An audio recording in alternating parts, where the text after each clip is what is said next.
Manchester United faced runaway leaders Manchester City at the Etihad at the start of March in the 2020-2021 Premier League season, with the citizens holding a whopping 14-point lead over United, who themselves sat in second place. City came into the encounter in scintillating form, having won their previous 13 games, conceding a meagre 5 goals in the process. Conversely, the Red Devils have been in variable form, having drawn 3 out of their 4 previous games, including 2 0-0s, leaving question marks over the positivity of their approach to away games. This had the billing of one of the games of the Premier League season, and United did not disappoint. This game was a tactical masterclass from their perspective. There were no significant surprises in the lineups. City set up their usual 4-3-3 and opted for Jesus up front instead of De Bruyne, with De Bruyne himself starting in midfield ahead of Bernardo Silva.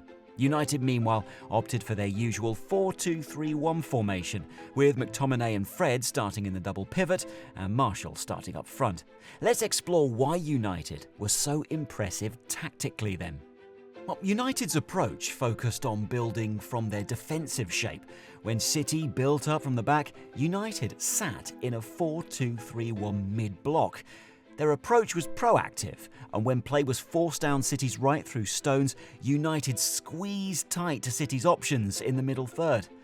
Furthermore, when Cancelo inverted to join Rodri in the midfield, Rashford tracked him, preventing a central overload.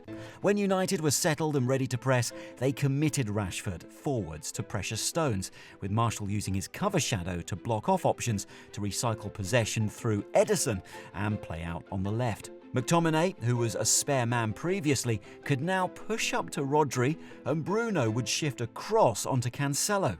United's pressure culminated in a trap, forcing Stones to play down the right side of the pitch where United had overloads, and Fred was roaming to break up possession. When Mahrez dropped, Shaw tracked him.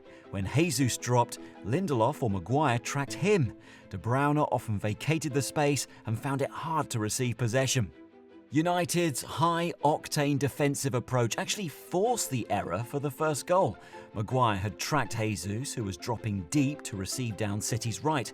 The ball into him was loose as City were under pressure, and Fred, a spare man for United, helped to force a turnover.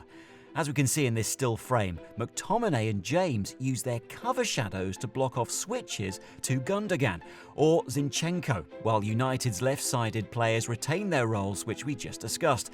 United won a penalty within 4 seconds of this still. After United gained the upper hand early on, they could afford to sit deeper on occasion. They maintained positivity and forced more chances with turnovers high up the pitch, but they looked equally comfortable sitting in their 4-4-2 mid to low block. What was most notable about this block was United's split double pivot. Fred would track De Bruyne in the half space, and McTominay would be vigilant of Gundogan in the opposing half space. While the pass into zone 14 was therefore not screened, this was no issue, as one of Maguire or Lindelof could track Jesus and the other could cover the space behind. United were resolute. Shown is an example of how United's double pivot would split to cover the half spaces. McTominay would often track Gundogan when he ran in behind, preventing City from accessing the German danger man in the box.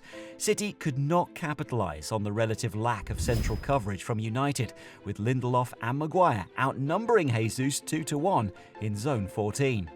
United's system focused on remaining laterally compact, showing City down their right through Stones. Gundogan always remained disciplined, staying in the left half space, and Sterling still held width on the left despite this side being cut off. City did at times look to make switches, be it through Mahrez, rolling Shaw or otherwise. In the time taken for the ball to be switched, Wan-Bissaka, United's best one-on-one defender, could shift across to engage Sterling on his second touch. United were not really threatened by this over the 90 minutes. At the end of the day, City created very little over the 90. No City player ended up amassing more than 0.3 expected goals.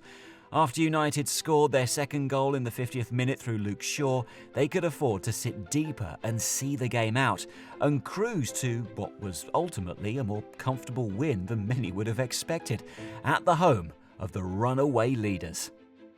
That brings us to the end of this video. Don't forget to like this video, comment and subscribe to Football Per 90 for more. Until next time, goodbye.